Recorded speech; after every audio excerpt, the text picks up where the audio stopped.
Well, it's Steve Arts 89. Well, it's the 14th of November 2024, the 50th anniversary of the Amityville killings, and I'm watching the movies. I'm in the second phase. I'm watching the TV slash straight to video Cursed Object Amityville films from the Cursed Collection box set from Vinegar Syndrome. I've got the lid on around the wrong way. Yes, I love this box. I remember this film because, I mean, it's about time. It was the first Amityville film that sort of came out while I was sort of into horror movies. So I remember hearing about it and waiting for it and getting on video, and this was the second one. And I remember this came out, and another guy in my art class told me about it the next day. Like all the normies would always sort of come to me whenever they saw a horror movie or a sci-fi movie or something, because I was like the horror sci-fi guy. And I remember, I guess the appeal that we had was, for us, the appeal for it was that we were both artists, and this film is about an artist. And there's a guy, he's a photographer, he's living in an apartment with another artist, a painter, and they're all very close. The guy who owns the building, they're all friends, got their own little family. I've got another friend played by Richard Roundtree, who's an artist as well. And the idea when they were making this was they wanted to sort of take it outside of the sort of haunted house sort of area and put it into like an urban setting where you've got people living in like lofts or studios, and that it's not an actual biological family, but a found family of people.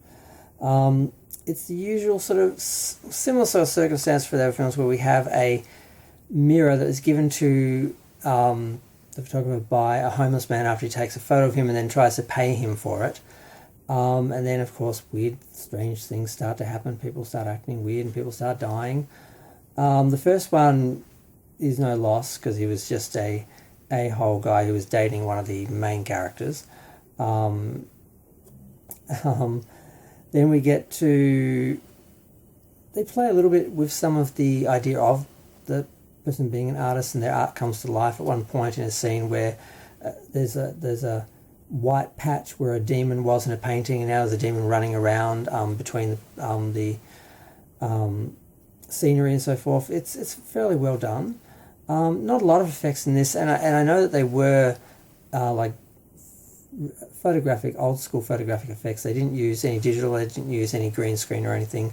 All the effects with the mirror are done with a mirror, basically. They're using the mirror and its own qualities to actually create the effects within it, which is interesting, and just creative lighting and so forth. And it's quite effective. It looks organic. It doesn't look like green screen or CG or anything.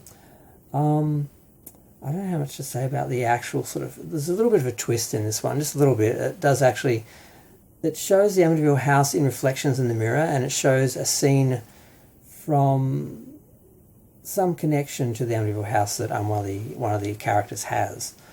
Now, one of the surprises in it was Lynn Shay is in this. She plays a slightly eccentric nurse in a mental institution. She's in two scenes when one of the characters goes to this institution, and she's very odd, and she does appear to be coming onto the lead actor, Ross Partridge. He's quite cute, and he reminds me of a guy I went to uni with, who I was friends with for a while, and then being straight, he just sort of disappeared. The last thing we did was watch Star Trek Nemesis together. He was one of the people I took to Star Trek Nemesis. I took everyone to that film. I saw it 10 times or 20 times, I can't remember. And Terry O'Quinn's in it as well. I don't know any of the other characters in it, but we've got Lynn Shay, Terry O'Quinn, and Richard Roundtree. So we've got some genre actors in there. And I mean, it's not as well shot as the last film, and the characters aren't as likable as The Evil Escapes. It's about time they tried to really create a sense of atmosphere, and it felt cinematic. It felt like a horror movie. It just feels a little cheaper, but at the same time, I found it more interesting because of the nature of the artists, and this guy is trying to, you know, go create his next piece, and the other artist is working on a piece. They're about to do an exhibition. They talk the real estate guy into letting them use one of the empty studios to put on an exhibit, and they sort of talk him into it by saying, "I'm sure you'll find someone to rent the space out because they're still trying to rent it out," and stuff like that. There's just lots of little artist things in there, and I found that interesting. I liked it, and I like it. It's hard to do a review of a film you actually like where there's nothing to complain about or criticise. But I tried. I'm going to go. Feel free to share, like, comment, subscribe. Let me know what you think of Amityville, A New Generation, The Image of Evil. I think it was originally called Amityville 993, The Image of Evil, because they managed to get this out 1 year after the last film.